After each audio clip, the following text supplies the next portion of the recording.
Bonjour, et je suis Sonia Taylor-Rosas. J'ai le plaisir de vous donner la bienvenue à ce séminaire organisé par Marie et avec l'Axe Organisation sociale et collective, Axe du Centre de recherche sur les innovations sociales. On a le plaisir aujourd'hui de recevoir Mr. Lee, Saint-Yuli, pour partager avec nous un peu de l'expérience de l'économie sociale en Corée du Sud. Il a quelques informations importantes que je vais dire en français. Then I will give you some information also in English. Vous rappelez aussi que le séminaire, il va avoir une duration de 12 heures, de 2 à 4. Et on va avoir une présentation de Mr. Lee d'environ 45 minutes. Puis après, on ouvrira l'échange avec vous pour le reste du séminaire. Et, et voilà, avant de passer le micro à Marie, je vais juste donner les informations en anglais. Et, good morning, I am Sonia Tello Rosas, and I remind you that the duration of the webinar is about 2 hours. We have a presentation of about 45 minutes of Mr. Lee, and after that, your questions. So I pass the microphone to Marie. Merci beaucoup, Sonia. Ça nous fait énormément plaisir de vous accueillir aujourd'hui pour ce séminaire. Il est plutôt inhabituel que nous ayons un séminaire en anglais, mais on donne une licence au professeur Lee de prendre encore quelques jours pour apprendre le français. Et on sait déjà qu'il ne fera pas sa communication en coréen, donc nous sommes heureux de savoir qu'il pourra la faire en anglais. Alors, je présente le professeur Lee. Il est professeur adjoint à la faculté d'administration de Sungkyunkho University à Séoul. Il a préalablement été professeur à la State University of New York in New Paltz. Il est diplômé du Washington State University en administration, avec une majeure en entrepreneuriat et une mineure en affaires internationales. Professeur Lee a aussi une longue expérience de travail dans le secteur des télécoms en Corée, un secteur qui s'est investi d'une certaine manière dans l'économie sociale ou dans l'entrepreneuriat social, il nous le dira, à travers le temps, incluant d'autres entreprises importantes en Corée. On y reviendra. Mentionner que le professeur Lee est à Montréal. Nous sommes en présence l'un de l'autre, ici, au Centre de recherche sur les innovations sociales. Professeur Lee est chercheur invité à l'Université du Québec à Montréal durant son séjour en sabbatique d'1 an. Et c'est avec grand plaisir que nous l'accueillons aujourd'hui. Durant son séjour, l'une des choses que professeur Lee et moi ferons, ce sera d'organiser la prochaine conférence internationale de recherche sur l'économie sociale qui se tiendra à Séoul en juillet 2023, conférence internationale du CIRIEC international. Et le professeur Lee est aussi à la tête d'un regroupement d'universitaires et d'entreprises qui est en train de se mettre en place en Corée du Sud pour créer éventuellement une section nationale du CIRIEC international en Corée. Pour l'instant, le CIRIEC Corée n'existe pas, mais nous avons ce que nous appelons un membre collectif du CIRIEC international en Corée. Je rappelle que le CIRIEC international a une section canadienne depuis de longues années, le CIRIEC Canada. Qu'est-ce que le CIRIEC? Une organisation partenariale de centres de recherche universitaires et de grands réseaux d'entreprises collectives, entreprises publiques, sociétés d'État, services publics, mais aussi économie sociale, réseau d'entreprises, économie sociale.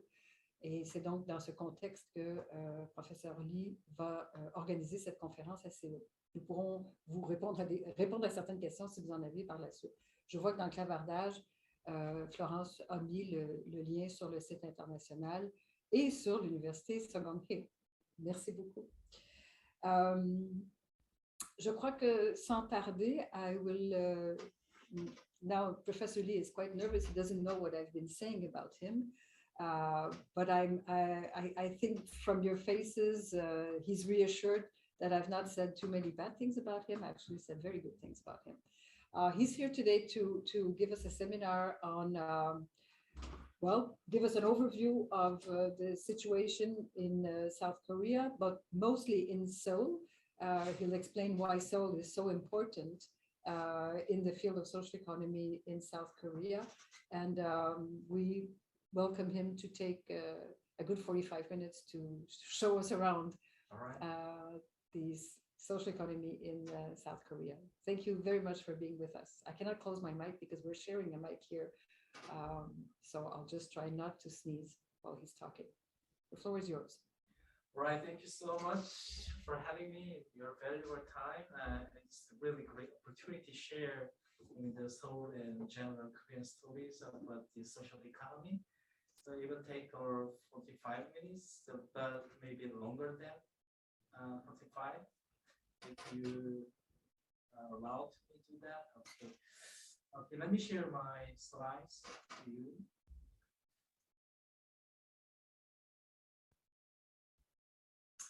But the topic is about the policy systems and measures for social economy in Seoul. I'm Sang-Yoon Lee, introduced by Professor Mari Busha. And I heard that Montreal is the best season to travel in this winter, right? But in South Korea, actually September or October is the best time to be there. So if you have a chance to visit Korea, September or October would be the wonderful season to travel, like winter here. I mean, I can see snow every day. I'm very excited because in Seoul, I can see only 2 or 3 times of snow during the winter season. But here, well, it's like a real winter. Well, today I want to reduce some information symmetry between you and me and your country and my country. So, well, I will give you several signals to reduce the information asymmetry between you and me. Well, Mari Busha, can I call you Mari in public? Okay.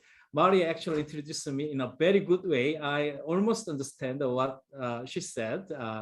I have a privilege to, explore or to watch what's going on about social economy in South Korea, because I was in charge of the expert member of the Social Economy Committee in the Presidential Office on Jobs in Korea for 4 years. So I looked at all kind of documents and kind of decision making and policy, how they make something like that. That's the reason why I can introduce the policy or measures of Seoul in general, South Korea. It's the first time in Canada here, but I have many chances to visit other countries except Egypt, and you can see the picture in the Egypt because I visit there to discuss about the business in North Korea by having, the Egyptian agency to merge, North Korean telecommunication company, but unfortunately, the deal was failed. But anyway, I do not like travel too much, but almost all country I visit is because of a business wise, not like, I enjoy the countries, but by having those experience, I think I can broaden my eyesight and my experience, I think. Well, let me introduce about my university a little bit for your information. To reduce information gap between you and me. Well, the Seonggong University is the first university which introduced the PhD program of cooperatives management in 2012. It mixed in between management and the concept of a social economy. So we have a master program, PhD program, and MBA program as well. So it's well known in terms of social economy. So it's kind of a mecca of social economy in South Korea. So far, I think more than 1,000 people are educated by my institution. Well, this is the general information about the program structure. I mean, we do have a management courses and, mathematics or, in general research methods and social economy concept classes, something like that. So we have 7 tenure professors in our department with the 2 research professors. So we are happy to have you if you have the time or you have the chance to visit my university. We have enough space for you guys. So please let me know if you wanna study or work or teach in my university. Okay, this project is based on the working paper by UNRISD. Actually, the senior researcher is Il-Chung-Yi, who is actively involved in social economy, social solidarity economy project in UN-wise. So I got funded from him. I would say him, but maybe UNRISD. This project was introduced to many international research organizations, such as CRISES, International Research Conference, and GSHAP, EMES, and even ICA research conference last year. So I'm happy to here to share a more updated story from these conferences. This is my structure that I want to present.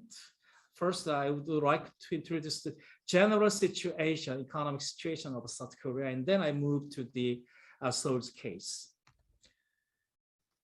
Well, as you can see here, Korean Peninsula is located in between China and Japan, even Russia. I mean, we are all surrounded by powerful countries. Even the army of the United States exists in South Korea. So 4 powerful countries are really fighting against, have to have a power or something like that. So between North and South is still war situation. So we need peace in Korean Peninsula for world peace, actually. So many weapons exist, even nuclear weapon in North Korea, something like that. So while geographically, it's very strategic to attract many powerful countries.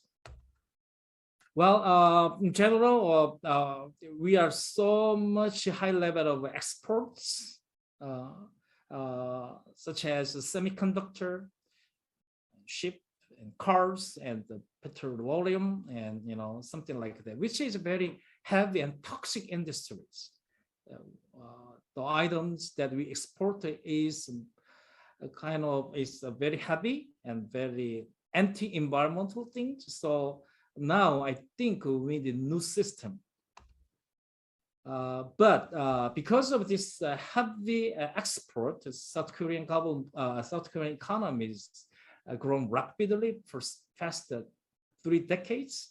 It's actually in 1970s, the world poorest country, but now top 10 richest countries. Well, in terms of GDP, but I know that GDP is not only indexed to shows our well-being or our richness. But in general, GDP level is quite higher. And this is mainly because of export, not like internal domestic production or activities. So that means our economy heavily rely on export and import. Well, as you can see here, almost 30 years ago, our major partners are Japan and United States in terms of export and import. But in 10 years, China moved up rapidly because Chinese economy is growing so fast.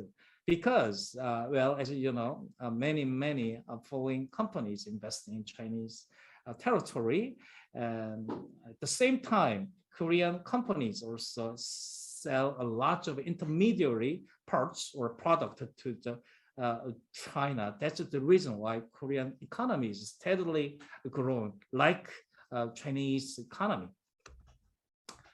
In 20 years, well, China is the major partner But politically, we are highly connected with Northern America. So, well, it's kind of, how can I say, in the middle of stuff in between United States and China politically. So the government needs a wise decision to do all everything.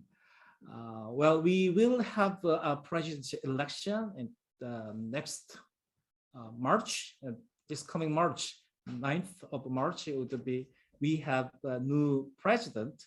So we will see what's going on about the polling policies. Well, currently ruling party is kind of, try to make a balanced approach in between United States and China, but well, the opposition party more close to American side. So we will see what's going on. But anyway, China is hugely influencing Korean peninsula, both two Koreas. Well, in terms of the export ranking, well, number 5, which is not important. But the thing is, those exports is led by Jebels, big conglomerates, right? Hyundai, LG, some Samsung, all big companies, 10 Jebels actually lead economic growth of South Korea. This in reality, but 40% of total GDP actually occupied by 10 Jebels. This clearly shows that how Korean economy is unbalanced and unequal, because winner takes all. 10 Jebels have almost half of the production and wealth. This leads inequality. As you can see here, South Korea is, I think, number 3rd in terms of inequality level, right next to, I think, the United States, probably. Top 10% of people occupied more than 45% of total wealth. That clearly shows how inequality level is high. Well, I'm not so sure you watched the movie, Squid Game or Parasite, but well, this movie obviously shows that tragic death of losers and competition, winner takes all, and distrust among members. But at the same time, we can get some insightful lessons, kind of, how we can deal with the tragedy of polarization, the altruism in tragedy, and how we can cooperate together to overcome this issue, something like that. Well, this situation of South Korea, so-called growth without employment, which means big companies are growing without any employment. That means even though you want to find job, well, we cannot find job very easily, because our economic system is so much towards to export driven. Aging society, for example, in Seoul, now the percentage of over 65 years old is almost 20%, but in 10 years hit 35%, like Japan. So that clearly shows our production level will be rapidly go down. And income and asset, especially housing prices, goes up and up, especially in Seoul area. For example, compared to rural or local cities, well, the price of Seoul, especially in housing, is 10 times expensive than, in general, other local cities. That really shows the very divided society. If you live in Seoul, well, if you have a house, you are getting rich because the real estate price is going up and up. But if you are rural setting, well, Population is decreased. Nobody lives in 10 years, maybe over there, especially the rural area, agricultural area. For example, like Gunwi, which is a very rural area nearby my hometown, Daegu. In 10 years, the city may be disappeared because aging society. All youth want to come to Seoul to get a job or to make money, something like that. So regional polarization is getting bigger and bigger between Seoul and other areas. So this leads, I think we bring the concept of a social and solidarity economy to reduce or to remedy these problems. So-called market failure. Well, market economy cannot, solve all everything, right? Likewise, government also cannot solve every problem. So who can do that? Maybe by ourselves or cooperated with other partners, including government, right? So this is the reason why South Korea bring the concept of a social and solidarity economy into our really capitalistic system. All right, now I jump to the Korean kind of social economy situation in general. Well, as you can see here, we have more than 25,000 enterprises, including social enterprises, general cooperatives, community enterprises, and self-reliance enterprises, so on. We have a major 13 kind of social and solidarity enterprise type, as you can see here. In total, more than 25,000 in terms of a number, and they hire more than 250,000 people in 2018. So it's getting growing, but still, in the total economy, it's very small percentage. I think in terms of GDP wise, less than 1%. Well, this is not just happened it's one night, but because of I think a legal framework for several decades. As you can see here, we had 8 statutes since around 1960s. For example, agricultural cooperatives, credit union, and Consumer Cooperative Act, something like that. This is kind of a major types of social solidarity enterprises. But we had financial crisis in 1997, and International Monetary Fund actually kind of loaned lots of money, and that means in the condition of a lot of fire employees in companies. That's their condition to loan the money to South Korean government. So since then, half of the employers were fired in 1997. That means a lot of people in the street, and then they are begging, and they became homeless.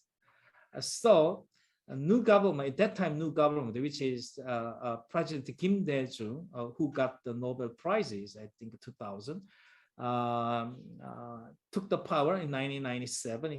It's the first time that kind of a little bit progressive party took the power in president's office.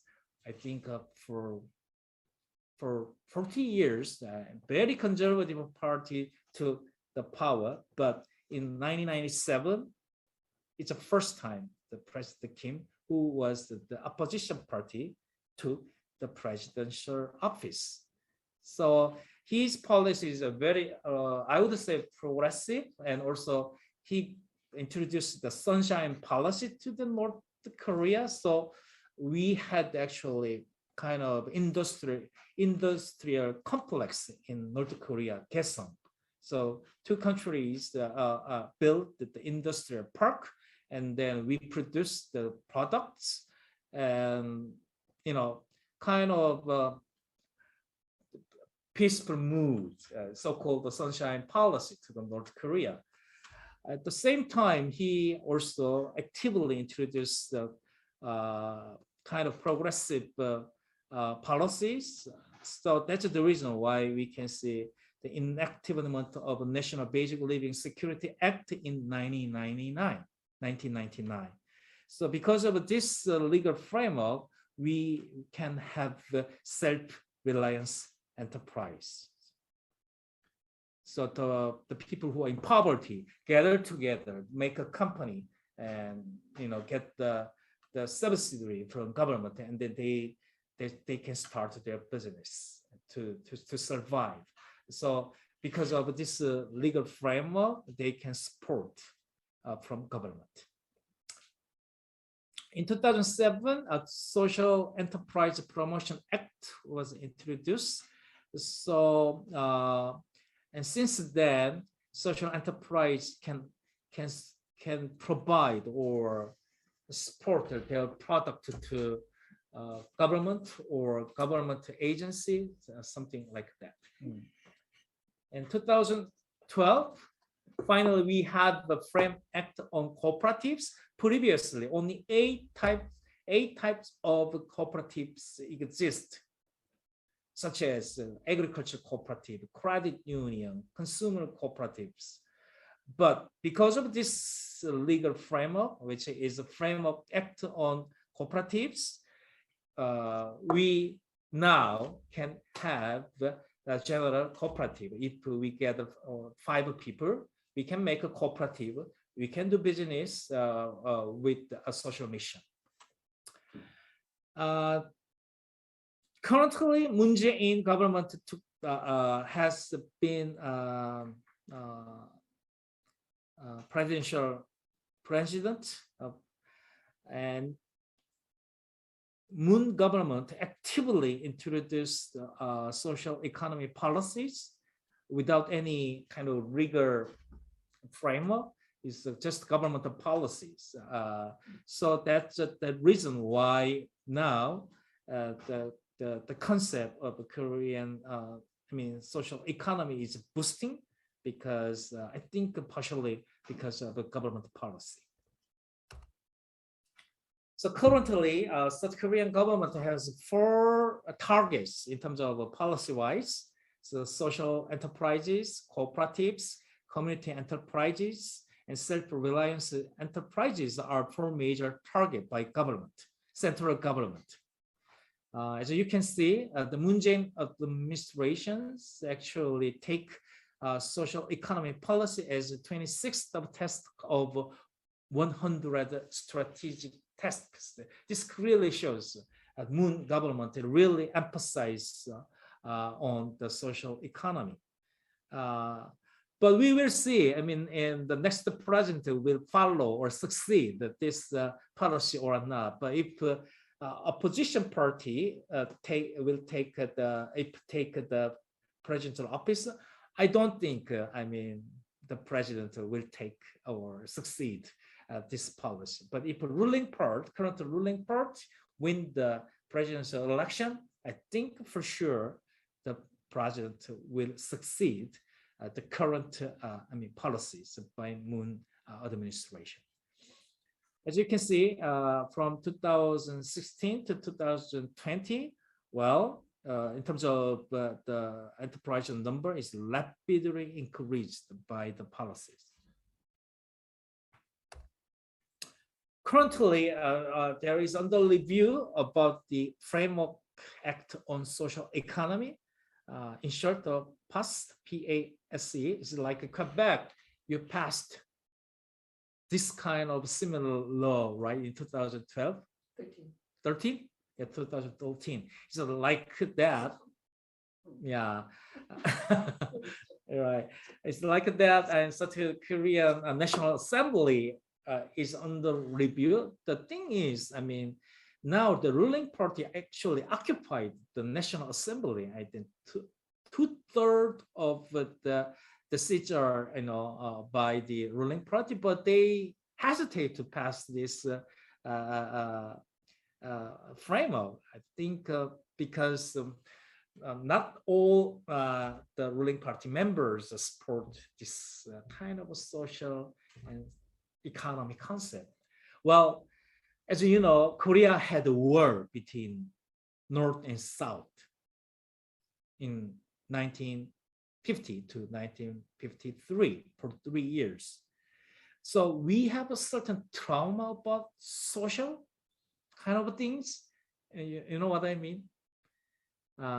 We have a communistic neighborhood, and we had a war with because of ideology, capitalistic approach and social or communistic approach. Well, so still in South Korea, when we say social, some of them hate the concept of a social economy. They hate kind of a social, they love capital. Some of them love capitalistic or market approach, something like that. So that's the reason why this framework is under review so far. Actually, this concept introduced almost 10 years ago. During 10 years, National Assembly is just under review. Well, we will see how things happen after a new president take the office. Well, in South Korea, it's a highly power-distant society, I would say. That means we just accept the power without any kind of thinking. That means Mari Busha is my boss. I just follow her advice and then just accept her kind of direction without any kind of critics. So that means maybe most Asian countries. Well, some scholars really criticize about the this kind of a national culture concept, because even in organization has their own culture, right? So it's quite too tough to say national country has only one culture. But in general, South Koreans are very conservative, I would say, because for 2,000 years historically, only 3 countries are occupied in Korean peninsula. Korea, for example, Goryeo dynasty has 1,000 years of history. Silla 1,000, something like that. And Joseon 600 years, right? That clearly shows how people are just accept the power, hesitate to revolution, I would say. So the concept of social economy is very revolutionary in South Korea, I would say. So that's the reason why many members of the National Assembly still hesitate to pass this law. That's my opinion. But anyway, the Moon's government since 2017 actively promote the concept of social economy to fix the social problems such as poverty and the inequality and unemployment. So as you can see here,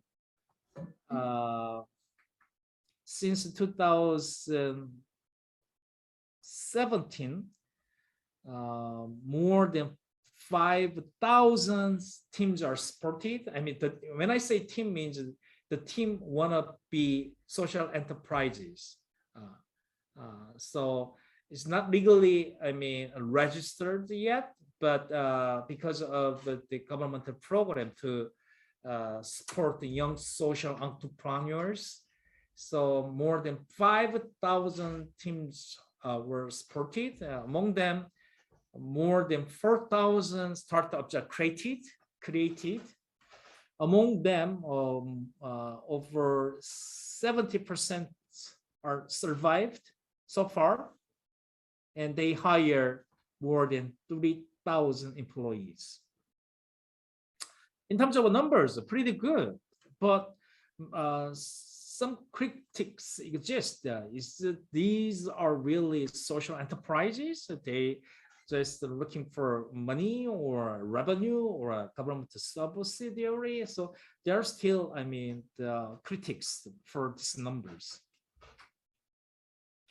But anyway, if your team is selected, you can get the office, and then also, I think in general, on average, I think 10,000 won, which is no, 10,000 US dollar, 10,000 US dollar kind of subsidies from government.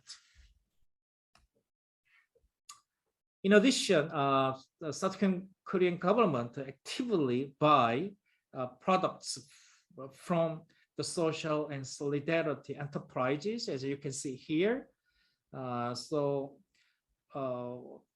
total public procurement, 2.89 is going to provided by social enterprises. So I think the rate is increased rapidly for past 10 years. And public organizations, such as government agency and Ministry of, for example, like Labor and Ministry of Finance, and public electricity companies, so controlled by government, actively buy the product of social and solidarity enterprises. As you can see here, more than 800 organizations actually join this public procurement. Well, now we move to the Seoul case because the reason why I emphasize the Seoul case is important is the central government actually mimic Seoul's policy of social economy. Seoul, as you can see here, which is the center of Korean Peninsula. The concept of social economy exists in late 1990s, but since Mayor Park Won-soon, who passed away 2 years ago, after he elected as a mayor of a city of Seoul, he introduced actively the concept of a social economy. Because he was an activist, he was a lawyer, he was an activist, and then he cooperated partnership with other civil activists, and then actively generate legal frameworks for social economy.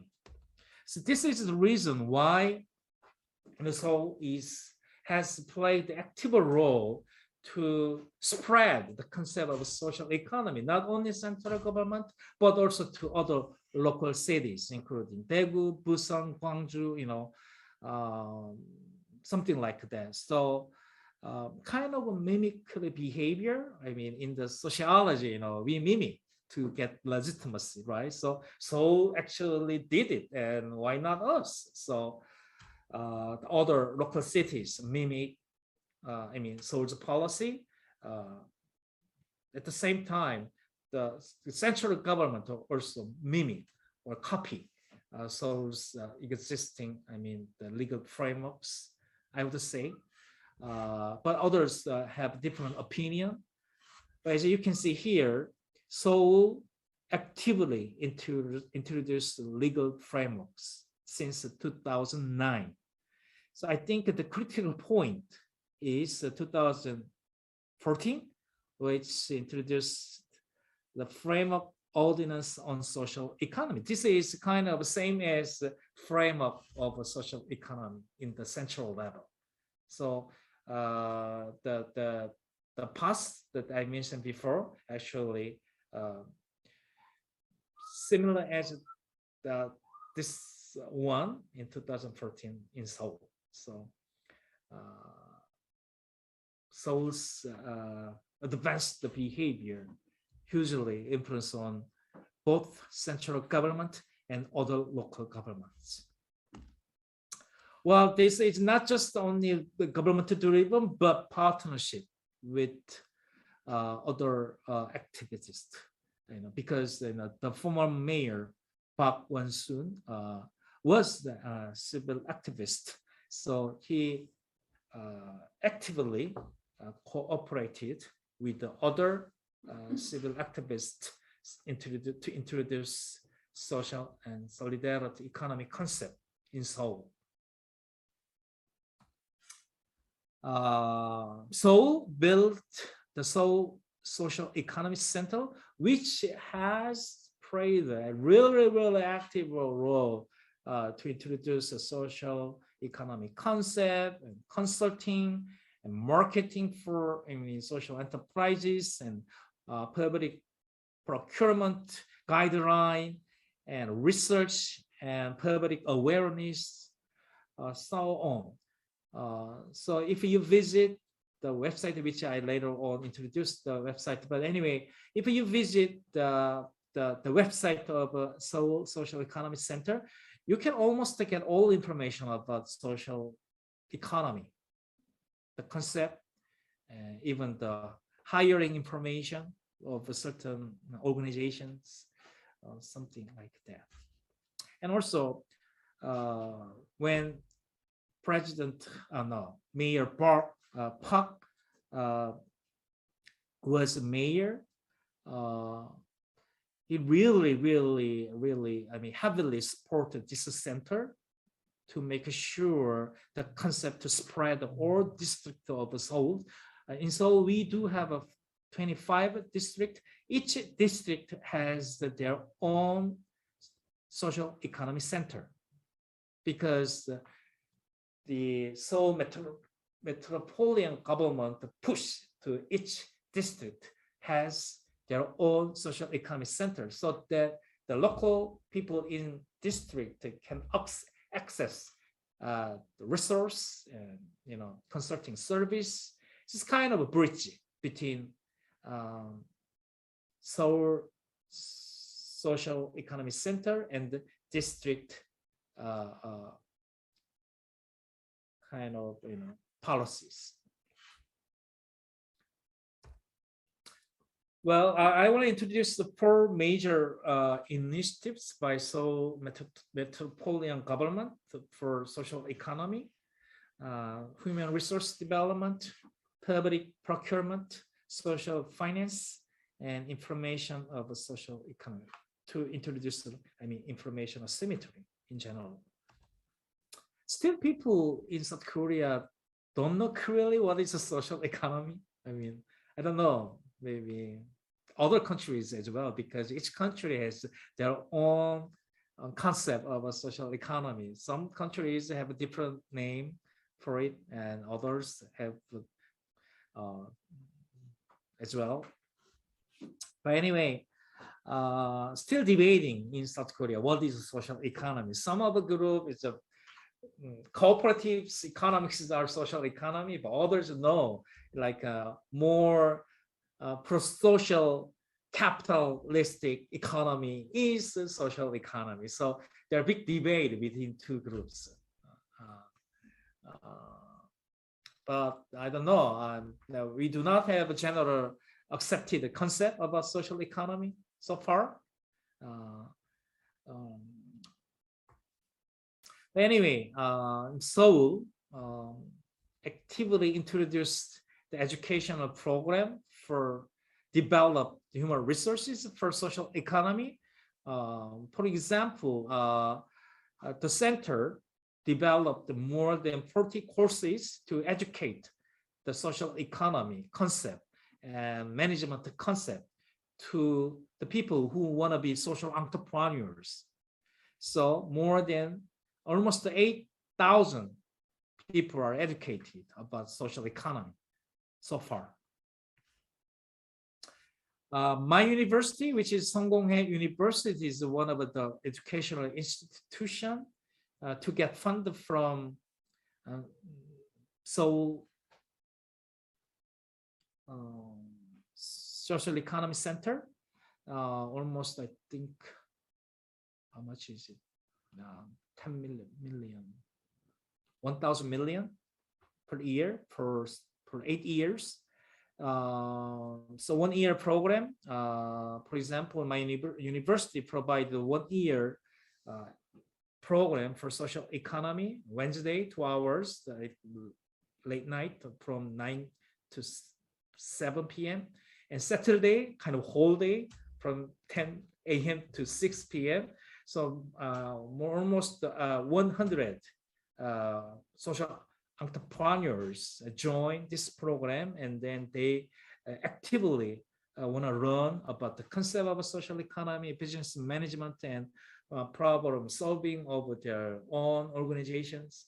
So this clearly shows that how Seoul metropolitan government support the develop the people for social and solidarity economy. Financing, new startups need financing, right? Money to start. So they set up, Seoul Metropolitan Government to set up social investment fund. So yearly, the size is roughly 10 million US dollar per year.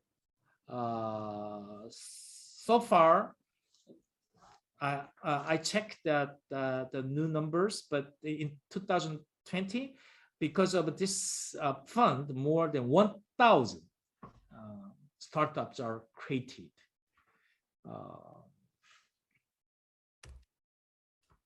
Public procurement by Seoul government, as you can see here, after 2014, which was introduced in kind of a general framework for the social economy of Seoul. Since then, the public procurement of the Seoul government is rapidly going up. This is the website. If you visit this.net, you can get kind of all information, which I hope this is still alive, but because new mayor was selected last, I think, May, but he really hated the policies of social economy, but the assembly of Seoul is occupied by the ruling party. So, it's kind of, though the mayor, introduced new policies about the economy, but the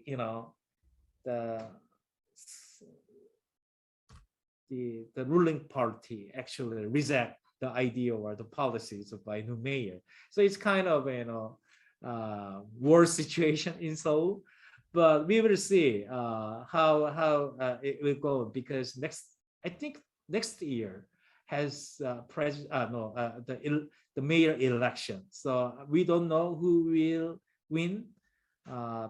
If the current mayor win, well, I don't think the concept of the social economy will be succeeded in Seoul. If president and new Seoul mayor are from opposition party, well, I don't think the government support exists anymore. I don't think so. That's my opinion. So that means we need, as the social enterprises need kind of, should have their survivor kind of strategy for the difficult times. Well, this is the kind of social economy promotion plan 2.0 by former Mayor Park, but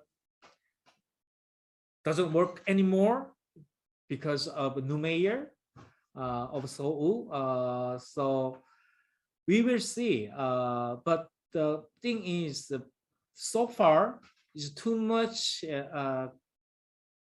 kind of government-driven policies, but the plan 2.0 are more likely to the partnership or the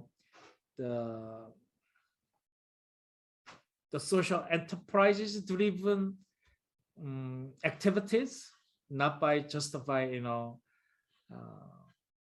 Seoul metropolitan government, but now all kind of plans are suspended. That's the situation of Seoul right now. All right, as a conclusion remarks, well, public policy measures are important, especially in Asian context. Well, I would say Korean context because, for several decades, central government and local government has a huge power against, civil society. We have a weak civil society compared to, in Canada, I would say. Because, for several decades, Korean government was occupied by dictator. And as you can see, Korean history, I would say 5,000 years, only 2 or 3 countries occupied, more than, 3,000 years, that clearly shows how the governmental power is huge compared to civil society, right? That means, I think, the, solid legal framework is very important for social economy, especially.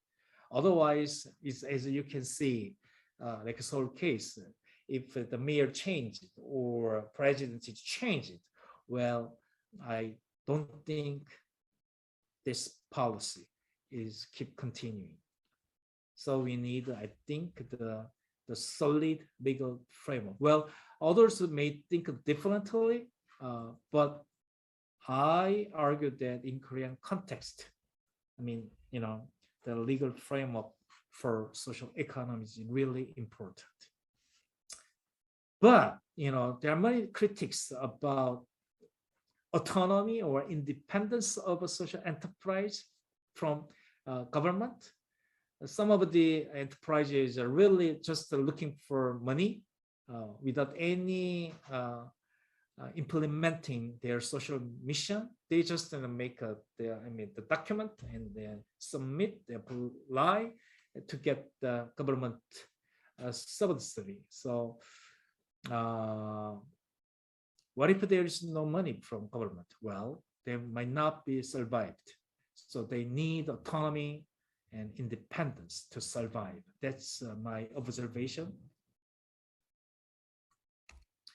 Well, and then obviously, if you run the social enterprises, if you are a startup, well, nobody knows your company, right? So what we have to do in terms of practice, right? We need to reduce information asymmetry. This is my thinking. Just if you are the owner or of social enterprises, well, who is your target and need? Their needs is very important. And resource allocation, where you cannot do everything because you have a limited resource. And well, strategy important, but I think implementation is more important than just making strategy, right? So action plan is really important.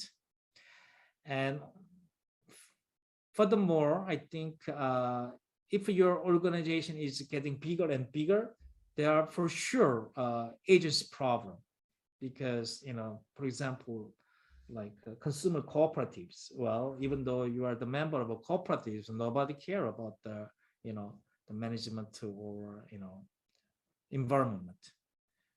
That means some agent probably have too much power, or because they have information about business, about organization, right?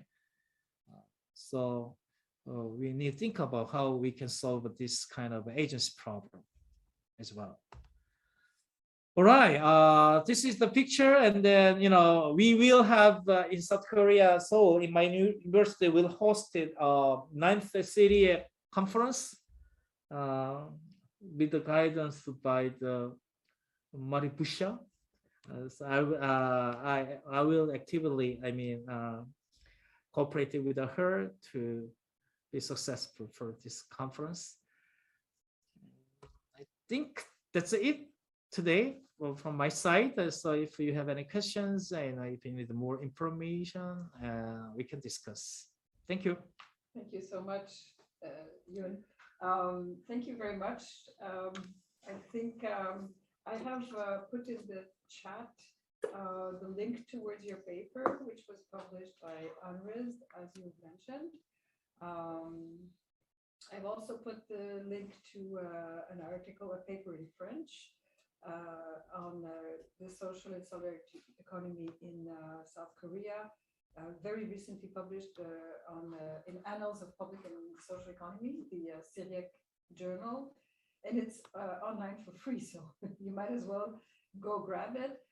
It's by Eric Bidet, who's French, but he's half Korean in a way, and Hyung-Sik who's Korean, but lives in Belgium. So I'm noticing that some people have to leave. Thank you for your presentation by James Hermanson, and you're being wished a nice stay in the snow by Maud Leonard. So here we are at the Q&A period of our session. So you may want to address yourself in French, and I can help you translate to English. But if you do address yourself in Korean, I will ask maybe Mimi or Jingwon to translate two words of French so that we can understand what is being said. Thank you. So any comments or questions? You may turn on your, we're still recording, so yeah, okay. Yeah, okay, Sonia, go ahead. I have at least two questions. Thank you for your presentation. It's very interesting. The Korean experience seems me really, really interesting. My first question, I wonder if there is a link between social enterprises in Korea, social enterprises like enterprises that have a social vision, but that they they are not necessarily collective, and cooperatives. And I wonder also if they work together. That's the first question. The second one, I am curious to know a little bit more about community enterprises. You talk us about community enterprises, and I wonder what is community enterprises in Korea? And thank you again. Now, so, yeah, okay, go response. ahead, because Right. I think Sonia has to leave at some point. So all right. if you want to answer her question, All right, Sonia, thank you for a question. Okay, analogy about the social enterprises. The concept of social enterprises is a kind of certification wise by Ministry of Labor and Employment. So cooperatives could be, social enterprises, even just, startups, just venture can be social enterprises if they get that certification from government. So when I say, when Korean government say social enterprises, it's not just a legal entity, but for certification, so that the companies can get support from government in terms of money. So that's the first question. That's the first question. So it can be any legal type of enterprise as long as it has a social enterprise certificate. It's like a B Corp Yeah. But then it's government here that is acknowledging the social enterprise status.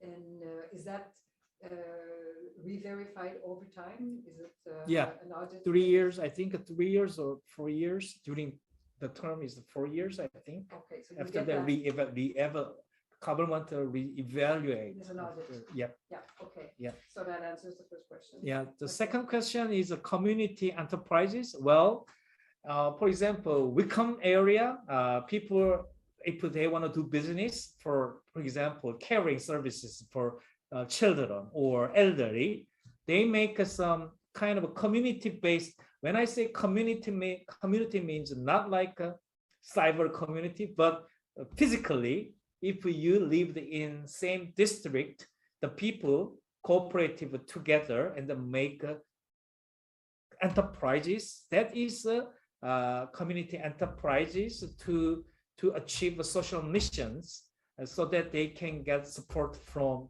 the Ministry of Internal and Security. So, well, each type has a different kind of governmental agency. For example, the certification of social enterprises are by Ministry of Labor and Employment. Community enterprises are certified by Ministry of Internal and Security. Cooperatives are recognized by Ministry of Strategy and Finance.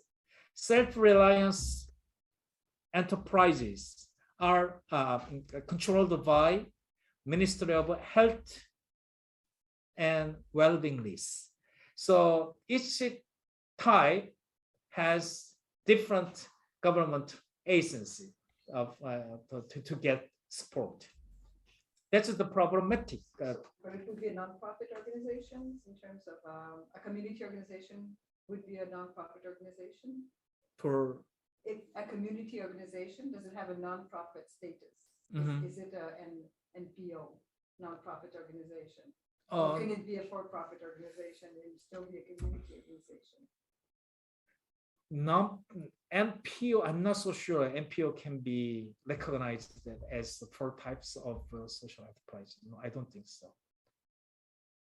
Okay. Is that your question? Yeah. Okay. So you don't have nonprofit organizations? We do have a nonprofit. But they're not the social economy. We do not consider that one as a social economy so far. Okay. So that is now I think started to discuss about they should be included to the social economy. Even, for example, like new tech ventures, if they pursue social mission, for example, if their technology is really good for elderly or some disabled or who cannot afford the money for the technology, but the companies can provide that at a very low cost, they can apply for the social enterprises. But so far, with some reasons, quite hesitant to accept those ventures into social economy sector. Okay. Okay, thank you. So we have a very complex institutional environment for this social economy in South Korea. We have different legal status, and we have a definition that is somewhat different from the definition of social economy in other countries, but maybe a definition that is closer to other Asian definitions of social enterprises and maybe social economy. But of course, I think Korea is one of the only country using the term social economy right now. Maybe China more and more, but usually social enterprise is more the term that is used. I'm taking too much time. Does anybody else want to speak or maybe ask a question or talk about the social experiences they have of social economy in South Korea? N'hésitez pas à poser des questions ou à faire des commentaires si vous en avez. Surtout, je vois des gens qui viennent de Corée et qui sont ici. Alors peut-être avez-vous des réactions?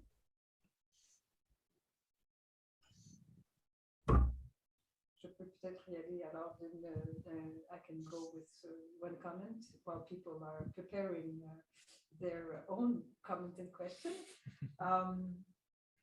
You mentioned an ecosystem around at least the Seoul social economy, in which government plays an important role, and for which you have different types of services supporting the social economy, including financing. And I know that the social financing tool is an offspring or a cousin of the Quebec social financing structure, because we've had bilateral cooperation between the Réseau d'investissement social du Québec and your social finance structure. So you basically have a lot of commonalities with our system here. But you also mentioned the fragility of that system, because it's highly supported by the municipal government. And if the government changes, and we're facing this in Seoul, and we'll be facing it soon with the presidency of Korea. So it seems to be highly dependent on the institutional framework. But at the same time, if I'm not mistaken, you also have social movements at the root of some of these types of organizations. You're talking about the community organizations. The self-reliance organizations also are bottom-up grassroots organizations. What do you think will happen with, will these organizations still be able to be created? Is there a way that there could have self-institutionalization of these organizations? You also have Ashoka, you also have private foundations, big capital foundations supporting social enterprises and social entrepreneurship in South Korea, which probably explains the divide or the debate around the notion of social economy and what it carries. So is there a possibility that this other part of the ecosystem, with the foundations, with the Ashoka and social entrepreneurship model, or I don't know, civil society, as you say, which is forming in a way in South Korea, would that be a possibility to compensate the eventual bad news of the lessening of public support to the social economy in South Korea? And maybe some of the people around the table know or have information or opinions about this. Yeah, maybe Jinhan knows more better than me, but Oh, no. Jinhan is way more experienced than me about this sector, and actually he introduced maybe the concept of social economy to solve the government, I think. Anyway, in my opinion, well, self-reliance enterprises are actually highly institutionalized, which means that they do have their own legal framework to support those organizations. But at the same time, the isomorphic problem, that means that they just look at only government. That means that their autonomy and independence is rapidly disappeared. That means no creativity to solve a variety of problems. Even the critics about the self-reliance enterprises are a way apart from cooperative movement, or something like that. They are not connected with other social actors in social economy sector, because they are too much institutionalized and too much controlled by Ministry of Health and Well-beingness. So they just only do by the government guideline, not by kind of their community or their, I would say, well, it's not just not all of them, but most of them are too much controlled by the Ministry of Health and Wellbeing is because of a legal framework. That's the point by the critics side. I mean, so some of them really hate the legal frameworks for certain types of organization, but others, like me, still we need the general kind of legal framework to support all types of, social economy actors, enterprises. So that's the reason why I urge the National Assembly to pass the framework on social economy of South Korea, but still under review. But if passed, I think we have overall kind of a legal framework to support all kind of types of actors in social economy. Jinhan, you were directly mentioned. Maybe you want to say something. Maybe not directly related, but maybe I can give you some anecdote to tell you that tells you about the relationship between the government guidelines and the anomaly within the social economy sector. So around the time 2011-12, I was working for a organization called Beautiful Coffee, and that is with the if I use the terms of the Quebec social economy, it's enterprising non-profits. Okay. So its legal entity was a charitable foundation, and they were selling coffee from developing countries, mainly from the cooperatives with the stand of fair trade. And there was a social enterprise law, and it was run by the Ministry of Employment and Labor. And when we asked if the Beautiful Coffee, can it be a social enterprise? And their response was at the time, oh, you are not hiring any marginalized people in Korea. Mm-hmm. And the Ministry of Labor, when they give you the certificate for the social enterprise, you have to contribute the employment of a marginalized population in Korea. So you are not social enterprise. Mm. And then, okay, maybe, and we collected the information about, and at that time, when people use the term social entrepreneurship, they learned information from the many Anglophone countries. So since then, the concept has evolved. And recently there was a directly opposite event came. I'm now also a member of a translation cooperative. Ah, you're part of that one, okay. And translation cooperative, they were talking to people and oh, maybe you're cooperative, but you can also get the social enterprise certificate. Why don't you ask the people who are in charge? And so my friend, the managing director of this translation cooperative, went to this agency and asked, we are social economy organization, cooperative, serving the members, and this person in the agency asked him, so what is your social mission?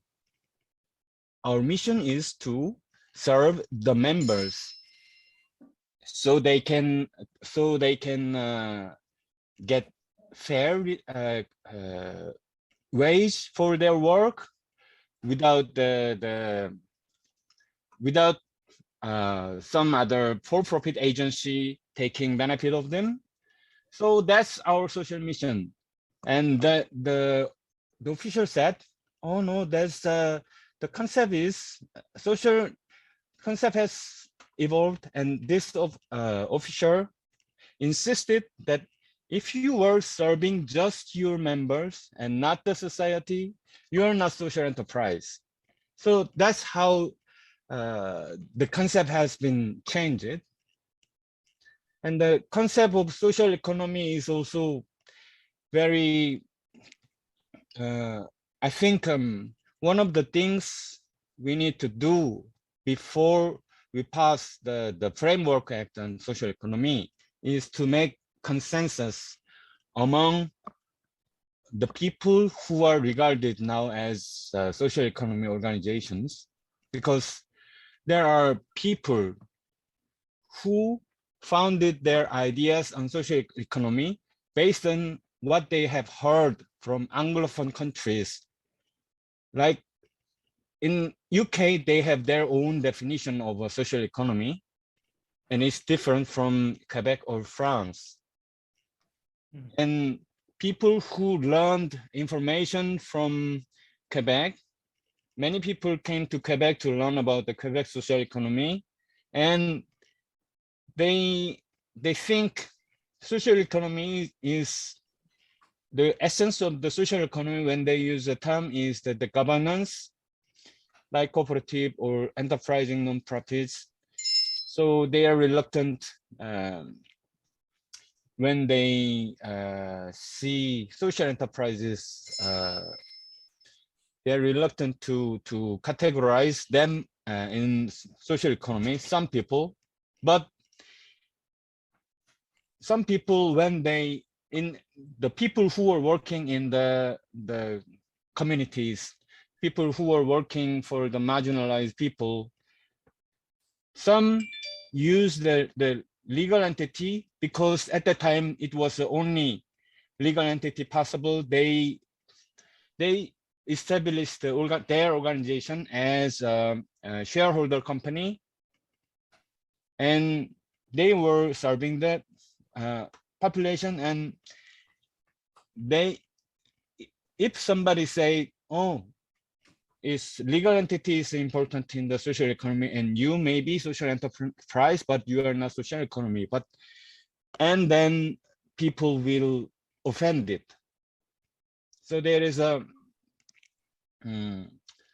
more discussion need to be done to what is inside the social economic concept. So yeah, that's maybe that's what I can add to the answer. Thank you so much, Jinhan. Sonia has to leave, so she's greeting everyone. Thank you so much. Thank you so much, Sonia. So thank you, Sonia, for. Est-ce que je peux ajouter quelques commentaires? Ah oui. Ouais. C'est d'abord, je veux parler en français parce que j'ai compris en anglais, mais pour parler, le français est plus confortable. Et après avoir parlé, je vais parler en coréen plus simplement pour Jinwan et M. Lee. En écoutant, c'est la présentation de M. Lee, et j'ai réalisé une fois encore la différence entre l'économie sociale du Québec et la Corée. Je pense qu'il y a 4 différences. C'est premièrement l'identification de l'économie sociale. Comme Jinwan et M. Lee ont mentionné, l'identification est tellement importante pour l'économie sociale, mais en Corée du Sud, il n'existe pas encore la loi de l'économie sociale. Puis ici, au Québec, dans la loi, la caractéristique de l'économie sociale au Québec, et puis plus le type de l'économie sociale, coopérative, OSBL, puis mutuelle et ça. C'est tellement clair pour identifier et définition. Ça, vraiment très important.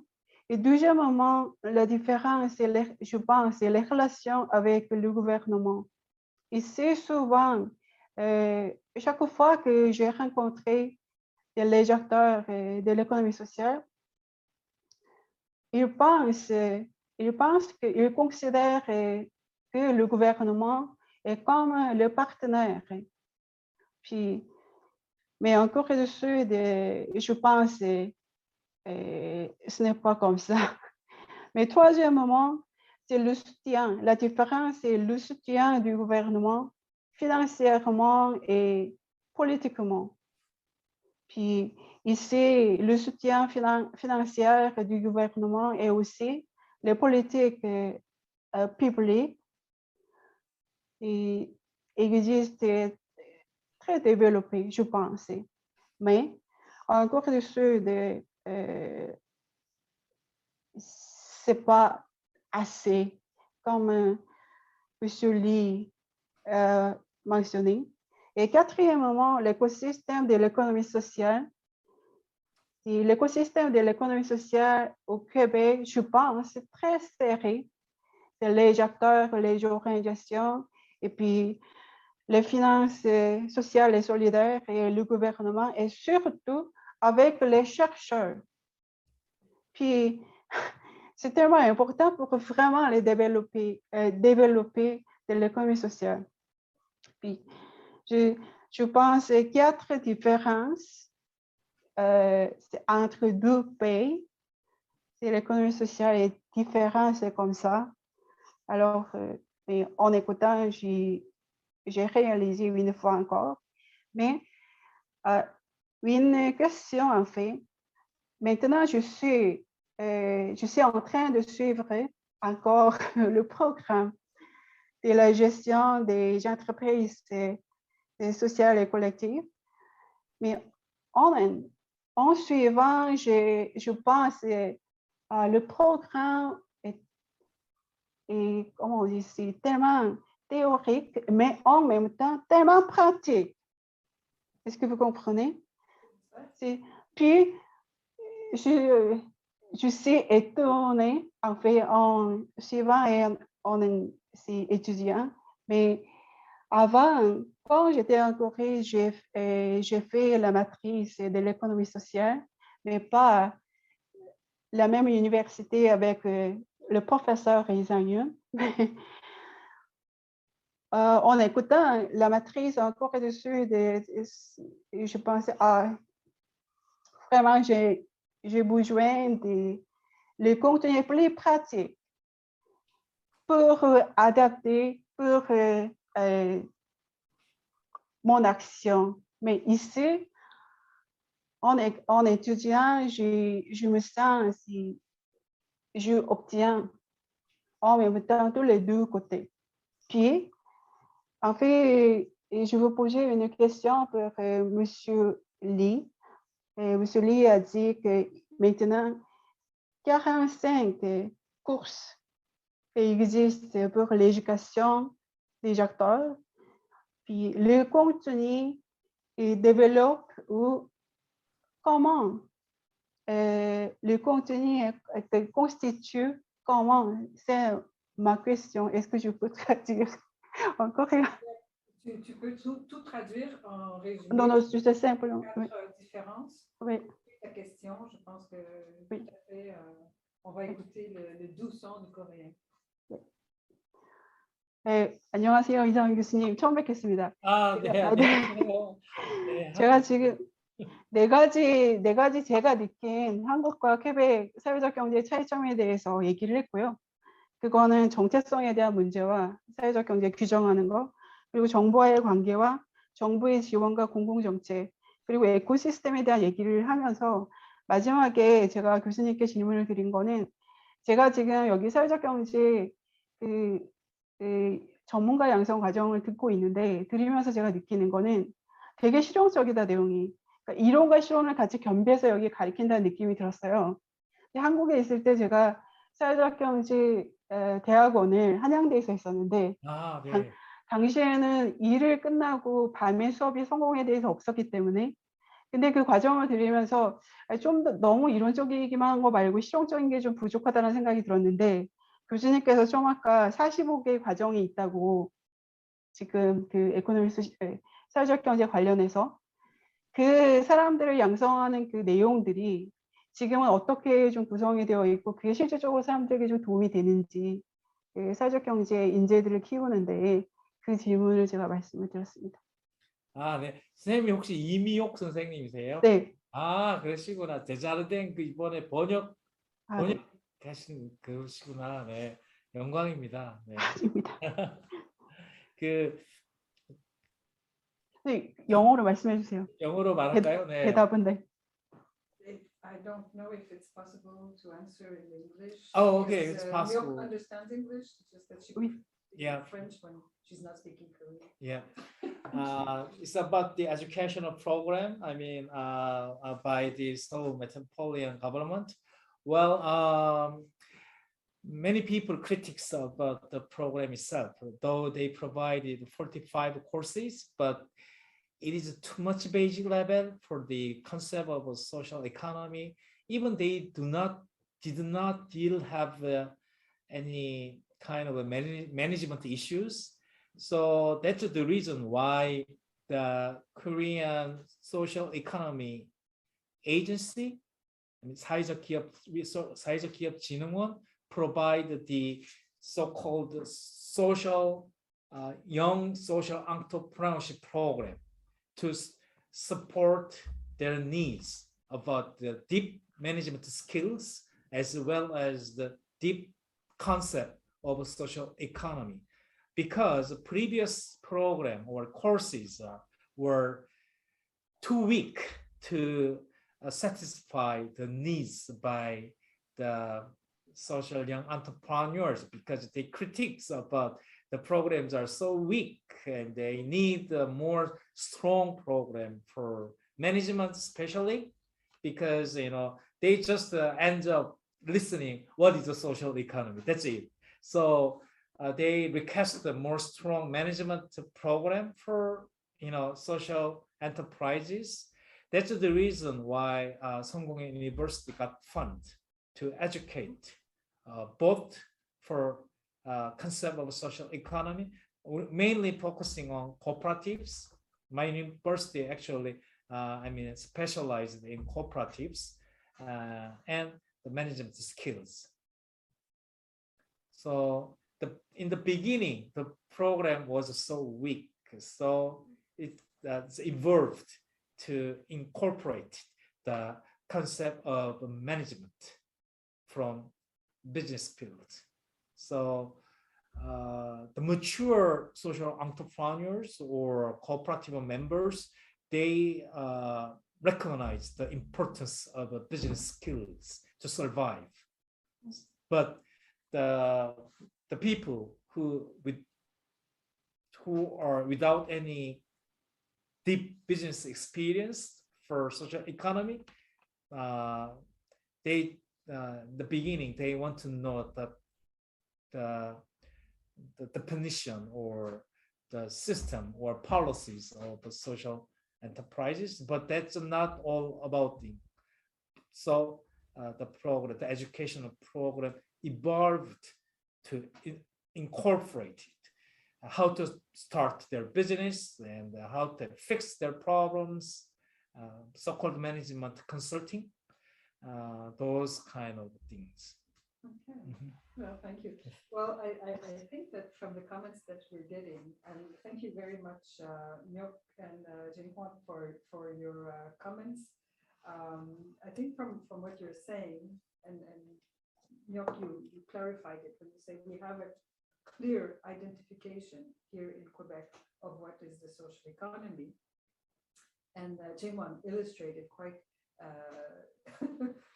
clearly that the lack of a concept that is based on organizational characteristics makes it difficult to identify either an NGO working in fair trade or a worker cooperative as a social economy. So this is quite interesting to see that the polysemy or the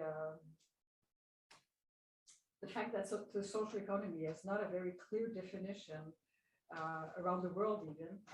It's being used in different ways, and you find different definitions, but one of them is really oriented towards social poverty, handicap, leftovers from the capitalist system, and how another part of the economy may repair what is broken by the system and may help introduce the people who are outside the system in the system. So that's one version of the social economy.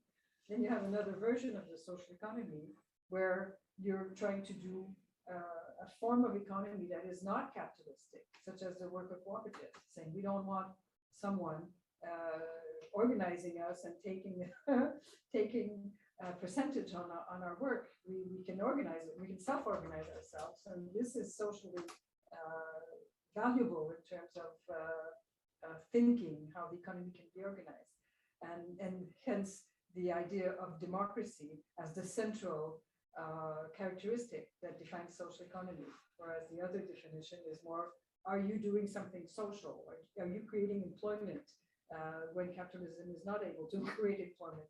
Are you creating employment for people who are marginalized in the system, or in terms of employment, or marginalized in terms of access to food? If you're doing organic farming and you want to make money out of doing organic farming in a non-profit way, then you probably don't exist in that definition of the social economy. So it is quite interesting to see that. When Professor Lee answers that, of course, you can always strengthen your courses in training for social economy organizations, and you teach them management. This is a question we've been dealing with here quite a bit in Quebec, because in HEC, this word that is so hard to say, we had a research center on the management of cooperatives, le Centre de Gestion des Coopératives, which the first question, the founding question of that center was, if we have cooperatives, do we have specific cooperative management? So what is specific that you need to include into all the theories and tools of management in order to manage a cooperative in a different way than you would manage another type of enterprise? But of course, if your notion of social economy includes social enterprises and you treat them as enterprises, then you probably don't need specific tools for management. So again, depending on what is your ideal type of organization that defines what is your social economy, you may consider ordinary tools for management for these enterprises, get on board of the real management, or you may want to develop specific tools for management. And so HEC was many years ago. We now have here at UQAM, Milk is one of our students. There's a social economy in McGill, in Concordia. So we're teaching with specific management tools. Is this something that is envisaged in Korea to include specific management tools for teaching? Well, I don't think so. We do have a specific management tool only for like cooperatives or social enterprises.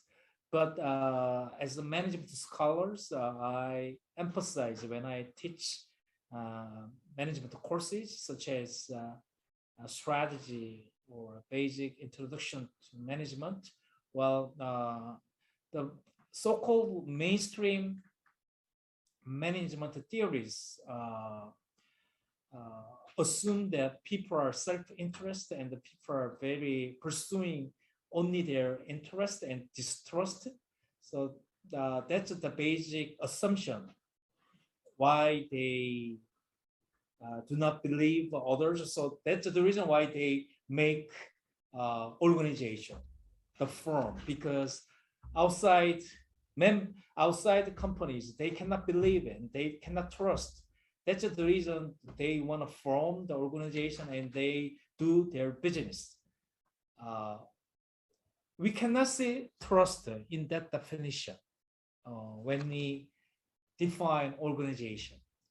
So I emphasize that trust first. I mean, what if we believe that people can trust, or sometimes we can work for others, not only for me? What if we define human beings are like that? Well, the techniques or management skills will be changed.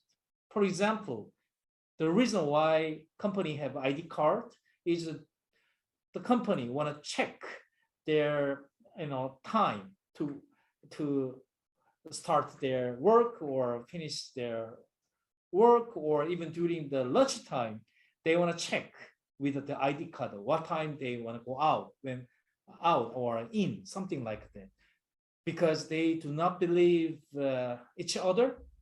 So they want to control the people. That's the basic management culture in general, because of the basic assumption that human beings are very self-guided, right? So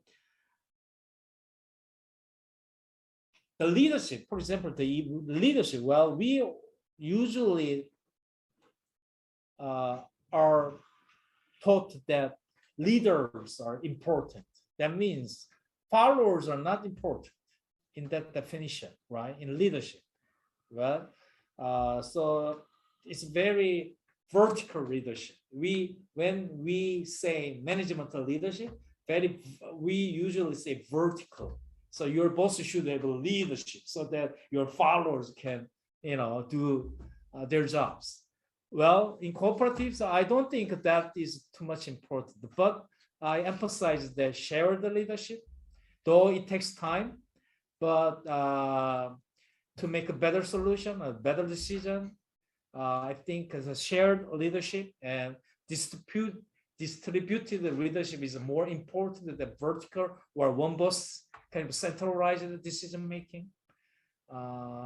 That's the type that I incorporate. So you are adapting your tools when you teach. Right. But basically, we shouldn't know about the traditional management concept so that we can modify it, or we can argue to the mainstream of the culture of companies. Otherwise, well, we cannot talk with them, right, without knowing the mainstream knowledge or management skills. Yitioman is still here. I see his name. I don't see his face, but that's okay. And I know that his work is on capacities in organizations. I don't know if that rings a bell to you to hear about what's going on in Korea and what type of skills are required when you're thinking of developing cooperatives. If you're still here, Yitioman, you may want to comment, but maybe you're going to take a coffee or something. I think he's gone for coffee. No, he is. He's did you ask me? No, I was asking Yitioman, but if you do want to speak, Jinhua, it's okay. Go ahead. No. I thought. I was asking anyone going for coffee, but maybe it was that's okay. Yitioman is our sixth participant here on the screen. So, so what we understand from this discussion is that we seem to have different emergent, different types of organizations, different type of influences in the social economy in Korea. It's not stabilized. There is tension and discussion and debate between different currents of ideas, and we're not sure where all this will lead. But we know that it's one of the countries where there's a strong ties between Korea and Quebec. Kim Sung-hyun came here in the GCEF, the Montreal GCEF. So he was here, your mayor, that Park Won-soon. I'm sorry. Yeah, Park Won-soon. Right. I mistake his name. That's fine. It's okay. You can call me any name now. So Park Won-soon was here with the mayor of Montreal, and really? he visited the chantier de l'économie sociale and with this, and so we have strong ties between our two regions of the world, and so we probably have more to share than not in terms of what is going on. But of course, we're in totally different contexts. So it will be interesting to continue our discussions with you during your stay here, so that we can have a better understanding of what's going on in South Korea, and reciprocally, you may have an idea of what's going on in Quebec. We've mentioned different aspects. Chinhua mentioned democracy as the defining characteristic of social economy in Quebec, where your definition in Korea seems to be altruism, working for the benefit of the others. We've also seen that the different type of organizations do have frameworks, legal frameworks, and political or ministerial and institutional environment, but it's very fragmented in South Korea. So you're trying to federate it in a way with a social economy framework act, which you still don't have, and which we do have here. And as Myok mentioned, it helped clarify quite a bit with the social economy once we have this framework act. But then again, we have to see how, if you do have a framework act that doesn't fit, and doesn't federate everyone, you will have tensions and probably division between your people. And so that could be a difficulty. I see that Yetioman raised his hand. So maybe you want to go, Yetioman, with a question or a comment. I met him yesterday, right? It's the same. Yeah. Thank you for your presentation. Listening to you, I see a difference between social enterprise in Quebec, in France, and maybe in other region. And my question is that how cooperative were introduced in South Korea, because in Africa and especially in Ivory Coast, cooperatives were imported in Ivory Coast, and it's difficult for people to adopt cooperative principle due to the existence of traditional hierarchy. And I don't know how you manage in South Africa to implement cooperative and make cooperative so important. In South Korea. Yeah, in South Korea. Well, thank you for your question. If I understand it clearly, so how we can know the cooperatives? Is that where does the model come from? Because in Africa, the model came from outside, of course, right? And it kind of clashed with the traditional hierarchies in the villages and the society. So how is that your question, Yetioman? Right. Yeah. Okay. Well, traditionally, we do have the concept of cooperatives, though it's not kind of legal type. Traditionally, we have 개, 둘에. For example, people are, save their money. So when they have a risk, and they can get the money from the group. So we have a tradition quite for several hundred years. So we do have the concept of cooperatives in South Korea. But legally, when we have occupied by Japan during for 36 years, in that time, the people who are journalism make kind of cooperatives, and some people who are working at the agriculture, they make cooperatives because Japan has a strong kind of tradition of cooperatives by UK or other countries. So Japan occupied South Korea to maybe control easily. They introduce cooperatives. At the same time, without any government information, the Japanese government intervention, people naturally make cooperatives to self-provide themselves. So the concept of a cooperative is not like brand new at all to Korean society because we had a long tradition for several hundred years. Because in agricultural society, usually they do have those groups to help each other. For example, when they start to plant their agriculture, and they go this house, and then they work together, and then next house and third house, something like that. So I don't think the concept itself is difficult to spread to Korean society. That's my opinion. Does this answer your question, or do you have a further question following this answer, Yetioman? It's okay. I understand. So in Ivory Coast, it's very different because